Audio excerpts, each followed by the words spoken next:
aren't bad communicators. Men have just been taught they don't have to listen. Men have gone to their partners, to their boyfriends, to their husbands, and they've talked about their feelings, their emotions, and their needs. And then they're told, well, you're just not communicating clearly enough. You just need to communicate more clearly. He's not a mind reader. You just need to be a better communicator. So women go back and they really think about what they want to say. They might even write it down because they don't want to forget anything. They want to be really clear and really concise. So then they go back and they're really clear and they're really concise. And then they're told, God, you don't have to be such a bitch. Maybe if you were a little bit nicer, people would listen better. I must have missed 60 minutes. What are you saying? Hey, woman, I think you need to do a better job of communicating because I have no idea what you're saying. I'm doing my best to try to understand this gibberish, but it's kind of confusing. If these men are horrible communicators that are inexplicably bred to not listen to you, then why do you keep choosing them? If we're these terrible oppressors who apparently do nothing after marriage, then why did you marry them? You should have known this man's basic communication style before you agreed to a legally binding financial contract followed by breeding. This seems like one of those bare minimum thingies you're constantly complaining about. Well, at least it would be if you ever communicated this to anyone as opposed to just making inaccurate sweeping generalizations about an entire group of men. But what else can you expect from a woman who's grown addicted to the validation that victim mentality has granted her? I mean, she's gotta sweep something and she's not gonna pick up a broom. So then women go back and they're like, okay, I just need to be a little bit more sweeter. I just need to be a little bit more palatable. So then they kind of dumb it down because men don't want a woman who seems too knowledgeable because then she won't listen either, because then it's an attack. Then they're made to feel unintelligent. So she's sweeter and she's nicer and she dumbs down her needs and her emotions and her explanations. And then she's just called a nag. So nothing is ever good enough for her. She should just be thankful for what she has, for the things that her spouse, her partner, her boyfriend, her husband does for her currently. Yeah, you should. Waiter, do you have fried bumblebees today? Well, what's wrong with being grateful? You should be grateful, lady. If a man is working a job that affords an income large enough to take care of you and the kids without needing to work, that is a massive contribution. A contribution that you completely take for granted and disregard because you don't feel like you need to contribute a thing. Now, I don't see how men can be these incompetent oafs, yet so nefarious that they intentionally never listen to you. They're controlling to the point of being toxic, and yet they're so passive that they contribute nothing. And in that rare event that they do contribute something, you find a reason to accuse him of screwing it up so badly that he's no better than a sitcom dad. Face it, woman, you do not want a husband or an equal partner. You want a butler. Well, more like an opinionless drone that worships you at your feet. But why would a man worship you when all you're gonna do is condemn him no matter what he does? So then she shuts down because clearly there's no other way that she could possibly communicate her needs and actually be heard. So then she shuts down and she probably emotionally checks out. Maybe even she actually ends a relationship and then she's told, you just didn't try hard enough. You didn't communicate good enough. Your husband, your spouse, your boyfriend had no idea anything was wrong because you didn't communicate better enough. Women don't have a communication problem. Men in society have a listening problem.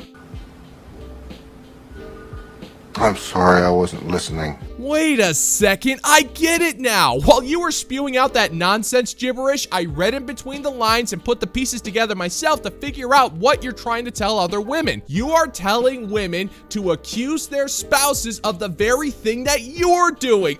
Oh man, I feel so silly. That is a classic play. Modern women are convinced their spouses are useless, so they put them through the spousal Kobayashi Maru. The no-win situation that no matter what the husband does, he cannot win. He's either lazy or so incompetent that he can't do whatever you want him to do in the right way. After the constant criticism, the unpleasant attitude, and the ungrateful disposition, he just checks out because what's the point? You're just gonna get angry at him no matter what. And what purpose does this actually serve? Well, hell, I don't know. Maybe you should communicate the benefit of your irresponsible, hateful rant instead. But I get if you think that's kind of impossible. You're not capable of doing that without relying heavily on subtle gestures. Yes, I'm certain that I read that somewhere once. Why did you cheat on me?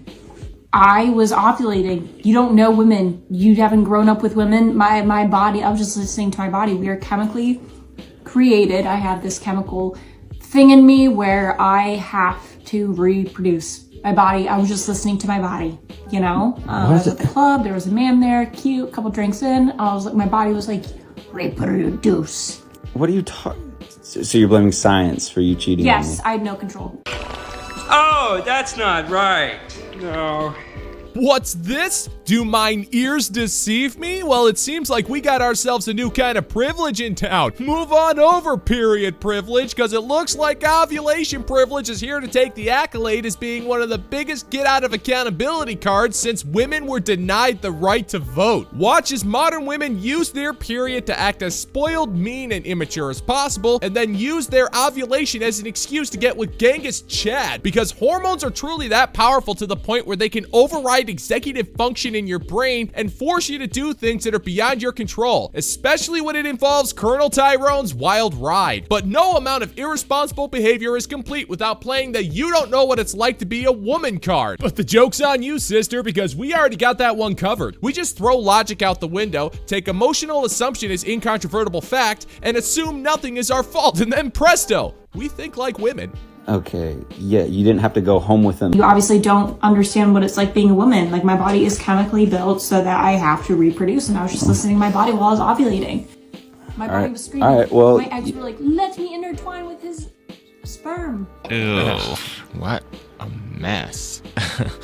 Ew, ew, ew. Well, there you have it, gentlemen and gents. Whenever a woman wants to have Ray Ray, Emperor of Pukistan, play with her sloppy hell portal of guaranteed regret, she's listening to her body and unable to control her basic motor functions. However, when a man wants to do the same thing, and he's not the good emperor, he's nothing more than a whipped dog who needs to learn to control his urges. It's an absurd double standard that only makes sense in this broad's head. And if I'm understanding her correctly, I think she also allowed this man to do the, how can I put this in a way that's algorithmically acceptable? Do the Tango del No Pants without any form of protection, which is wrong on just so many different levels, all of which are completely lost on her because in her eyes, she thinks she has done absolutely nothing wrong.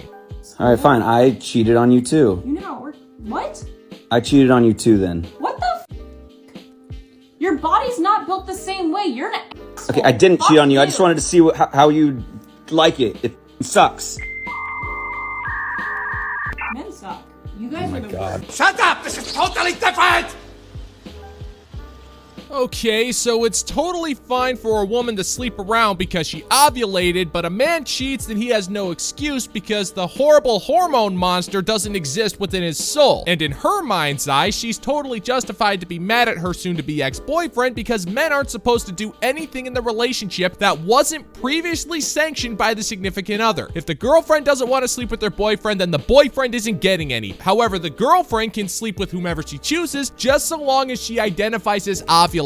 Men aren't allowed to stick up for themselves because they're toxic, but women are allowed to treat men like dirt because they're oppressing the oppressors. I swear, sometimes these double standards are so frustrating that it makes me want to end it all by bringing forth Space Armageddon by uttering the proper pronunciation of the intergalactic space god Blunderchord, all hail. Okay, God!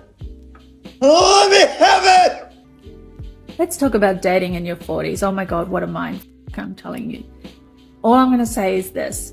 I am not here to play games. I lay it on the table what I want, and I mean what I say, and I'm looking to have the next 50 years of enjoying life. And I'm not going to muck around. Wow! That's amazing! Anyone else find it interesting that the women who claim to not be here to play games are the same ones who were playing the most games back when they had value in their 20s? But now that the tables have turned, endless games abounds when Captain Chaticus sets sail. He knows exactly what you want to hear, knows exactly what you want, and will use all of that so he can charm his way into your bedroom and potentially con you out of 25 bucks for cab fare. And sister, you're lucky to be getting that kind of attention. You know what you want and you mean what you say, and the men do not care either way. No man is willing to reduce himself to give you 50 years of life enjoyment when there's a younger woman out there who's willing to do the same thing, but with a lot less baggage and significantly better skills in the kitchen. So if you don't like what you hear, or if you don't like what I bring to the table, then I'm not the one. That's how it works. People just start to be honest with each other. Like, we don't need to play these silly games. Let's face it, we're over 40. I'm 47 now. Like, I just want to go and enjoy the next 50 years with someone and live life, because that's what it's about.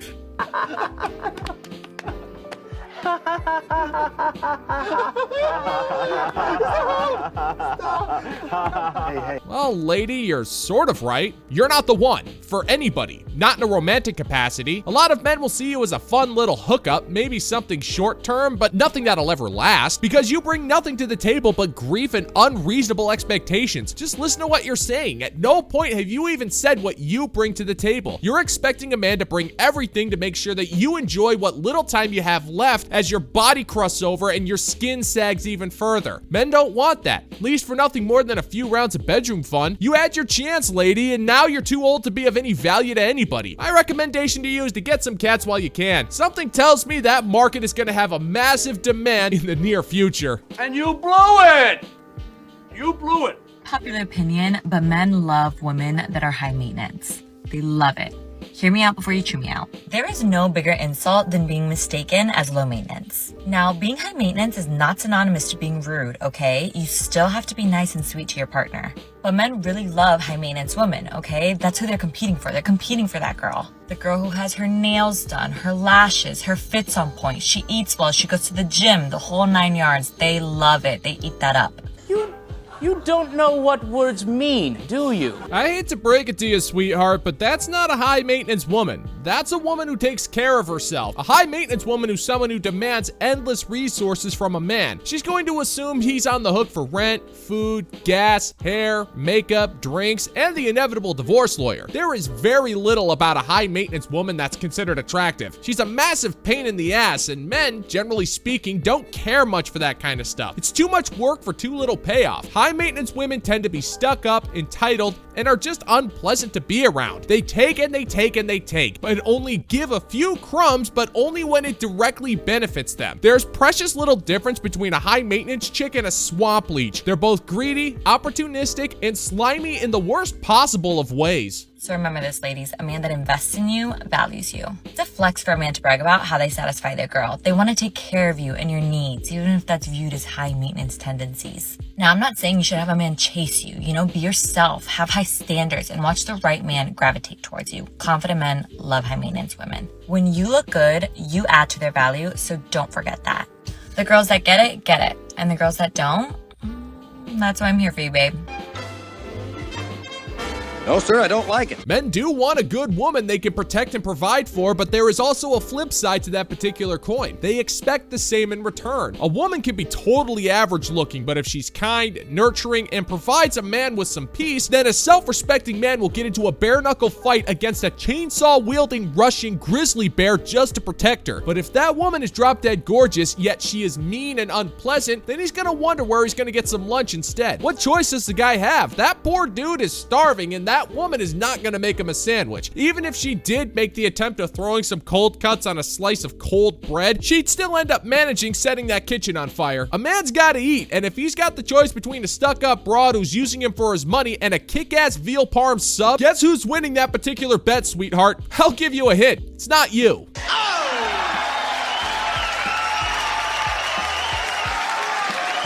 And that is going to do it for today's video, gentlemen and gents. And as always, if you find that my particular brand of humor is bringing you to the brink of laughter, then why don't you scroll on down and click that like and subscribe button. Ring the notification bell, leave a comment or two, share this video with your buddies. Let's give the good old-fashioned middle finger to the YouTube algorithm. Don't worry about what happens next, gentlemen and gents. Just stay calm and don't forget to bring a towel. And until next time, peace out, homies.